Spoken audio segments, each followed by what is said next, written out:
नमस्कार, स्वागत है आपका हमारे खास कार्यक्रम हर खबर हिमाचल प्रदेश में। मैं आपके साथ रवि राजपूत। वहीं शिमला राजभवन में प्रदेश के राज्यपाल शिव प्रताप शुक्ल ने डॉक्टर अंजू शर्मा को हिमाचल प्रदेश लोक सेवा आयोग के सदस्य के रूप में शपथ दिलाई। वह उच्च शिक्षा निदेशालय में प्रिंसिपल और ओएसडी के पद पर कार्यरत रही। इसके अलावा अंजू शर्मा ने राज्य नोडल अधिकारी और कोऑर्डिनेटर के रूप में भी भूमिका निभा चुकी हैं। उन्होंने कहा कि उन्हें शोध, प्रशासनिक और शिक्षा क्षेत्र में भी 3 दशक से ज्यादा का अनुभव है।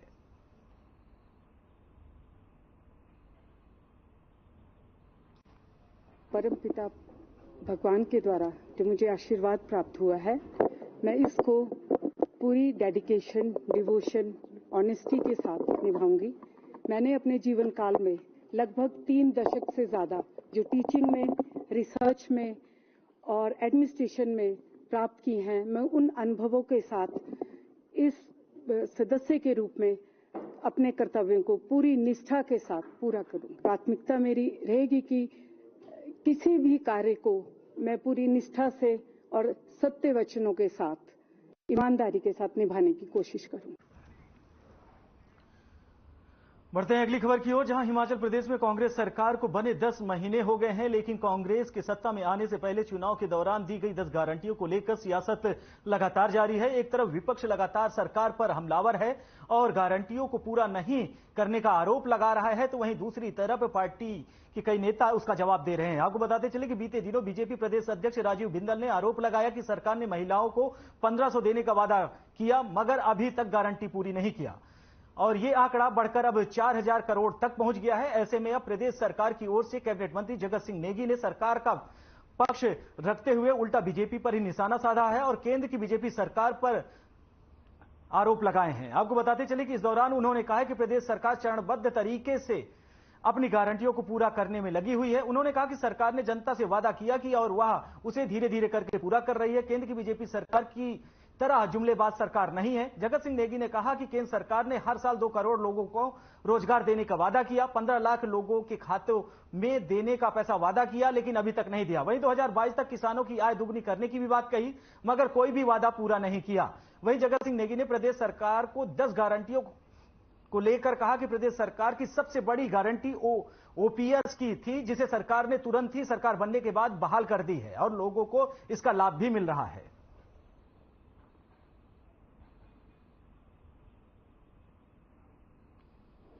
ये जो 10 गारंटियां कांग्रेस पार्टी ने चुनाव के समय दिए थे, उन गारंटियों को जो है हम चरणबद्ध तरीके से पूरा कर रहे हैं।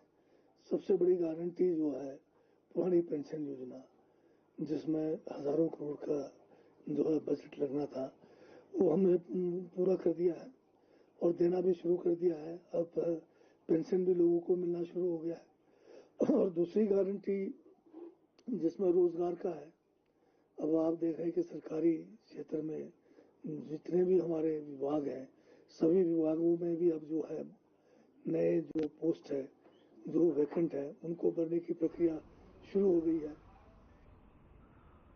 बढ़ते हैं अगली खबर की ओर, जहां हिमाचल बीजेपी के पूर्व अध्यक्ष और ऊना सदस्य विधायक सतपाल सिंह सत्ती ने कांग्रेस सरकार पर निशाना साधा है। वहीं सतपाल सिंह सत्ती ने कहा है कि जिस सरकार से मंत्रिमंडल विस्तार नहीं हो रहा है, उससे कोई उम्मीद कैसे किया जा सकता है। कि उन्होंने कहा है कि दिल्ली और शिमला के बीच समन्वय नहीं है, इसी वजह से मंत्रिमंडल का विस्तार नहीं हो पा रहा है।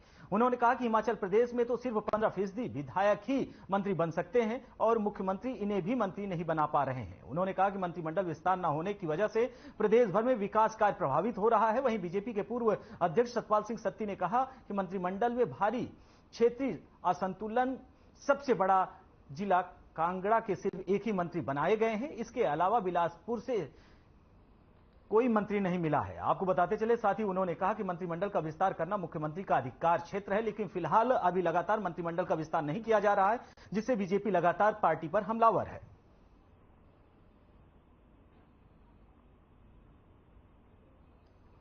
मुद्दों के ऊपर फेल हुई है, उस गवर्नमेंट पे क्या उम्मीद की जा सकती है जिस पार्टी से और गवर्नमेंट से अपना मंत्रिमंडल ही पूरा नहीं बन पाए।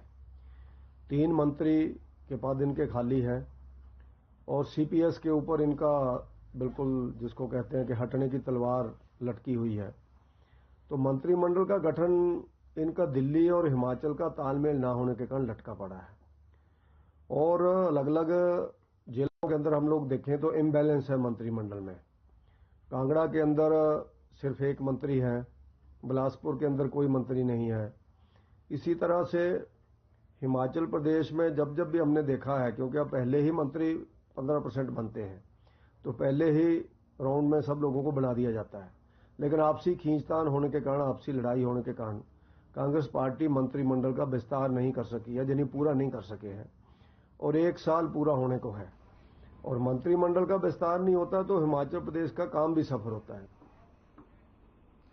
वहीं कर्मचारियों ने शिमला में संयुक्त समन्वय समिति का गठन कर सरकार के खिलाफ विभिन्न मांगों को लेकर मोर्चा खोलने का तय कर लिया है। आपको बताते चले कि एचआरटीसी की जेसीसी ने प्रबंधन को 1 सप्ताह का अल्टीमेटम देकर विभिन्न मांगों को लेकर वार्ता के लिए बुलाने का समय दिया है और महीने की 1 तारीख को सैलरी न मिलने पर विरोध प्रदर्शन करने की चेतावनी भी दी है। वहीं एचआरटीसी जेसीसी के अध्यक्ष मान सिंह ठाकुर ने कहा है कि एचआरटीसी कर्मियों को महीने की 18 तारीख को सैलरी दी जा रही है। 42 महीने का ओवरटाइम, नाइट भत्ता चालकों व परिचालकों का पेंडिंग है। मांगे पूरी नहीं होने पर विरोध प्रदर्शन करने की चेतावनी भी दी गई है।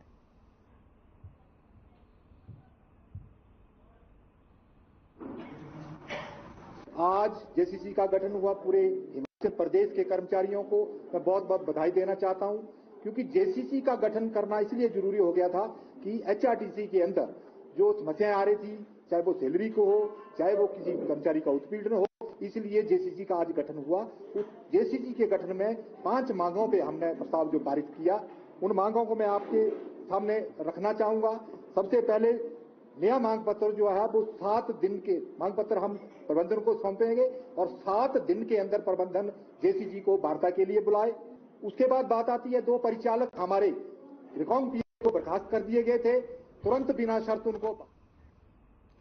वही खबर नालागढ़ से है, जहां 5 स्टोन क्रेशर के नियमों के उल्लंघन पर बिजली विभाग ने कनेक्शन काटने के निर्देश जारी कर दिए हैं। आपको बताते चले, जिसको लेकर विद्युत मंडल द्वारा आगामी कार्रवाई को अमल में लाते हुए बिजली कनेक्शन काटना शुरू कर दिया जाएगा। यह कार्रवाई प्रदूषण बोर्ड शिमला के दिशा निर्देश पर हुई है। प्रदूषण बोर्ड ने अगस्त महीने में कई स्टोन क्रेशरों को नोटिस जारी किए थे, जिसमें से 5 का जवाब संतोषजनक नहीं होने के कारण बोर्ड ने बड़ी कार्रवाई की है, जिसको लेकर अब 5 स्टोन क्रेशरों को पूरी तरह से बंद कर दिया जाएगा। बताते चले कि हंडूर पर्यावरण संस्थान ने मामला उठाया था, जिस पर बोर्ड ने कार्रवाई अमल में लाई है। बताते चले कि नालागढ़ के नवाग्राम स्थित 5 स्टोन क्रेशरों के बिजली काटने के आदेश विद्युत बोर्ड को जारी हो चुके हैं, जिसमें Nalagarh stone crusher, RP enterprises, Saini ग्रिंट उद्योग और शिवालिक स्टोन क्रेशर और जय माता स्टोन क्रेशर शामिल है। वहीं पर हंडूर पर्यावरण संस्थान के प्रधान मोहन शर्मा ने बताया कि उनके द्वारा 12 स्टोन क्रेशरों की शिकायत दी गई थी कि सभी क्रेशर नियमों का उल्लंघन कर रहे हैं, जिस पर प्रदूषण बोर्ड शिमला ने बिजली विभाग नालागढ़ को दिशा निर्देश दिए हैं। आपको बताते चले कि मोहन शर्मा ने आरोप लगाया है कि बिजली विभाग द्वारा कनेक्शन काटने में देरी की जा रही है। बिजली विभाग पर कोई राजनीतिक दबाव डाला जा रहा है। अभी तक किसी भी क्रेशर का बिजली कनेक्शन नहीं काटा गया है।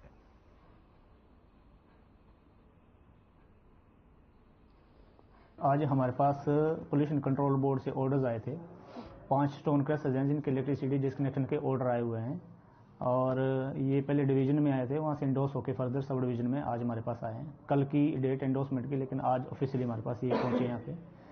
तो उसमें हमने एग्जामिन किया इन ऑर्डर्स को, और उसमें पाया गया है कि पोल्यूशन कंट्रोल बोर्ड के जो गाइडलाइंस होते हैं वो नॉर्म्स फुलफिल ना होने के कारण 5 स्टोन क्रशर हैं। आरपी इंटरप्राइजेज है, जय माता स्टोन क्रशर है, शिवालिक स्टोन क्रशर है, चौथा है वो सैनी ग्रिड उद्योग है, और जो 5वां है वो नालागढ़ स्टोन क्रशर है। इनके पावर डिस्कनेक्शन के ऑर्डर्स हमारे पास आए हैं, और आज हमने इनको इम्प्लीमेंट करते हुए फर्दर जो हमारे फर्दर कोर्स ऑफ एक्शन होता है, यहाँ से सब डिवीजन से जेई के लिए जो ऑर्डर्स जाते हैं डिस्कनेक्शन के, वो इशू हो चुके हैं, आज हमने कर दिए हैं। ये कुछ क्रैशरों के अगेंस्ट बिजली काटने के ऑर्डर आए हैं, परंतु जो हमारी शिकायत थी वो 12 स्टोन क्रशर के अगेंस्ट थी, जो कि टोटल 12 के 12 नियमों के विरुद्ध चल रहे हैं। परंतु पता नहीं क्या कारण है, राजनीतिक दबाव है, क्या कारण है, सिर्फ 6 क्रशरों के ही विरुद्ध इन्होंने कार्रवाई की है, जबकि जो 6 क्रशर और है वो पूरी तरह से नियमों के विरुद्ध कार्य करते।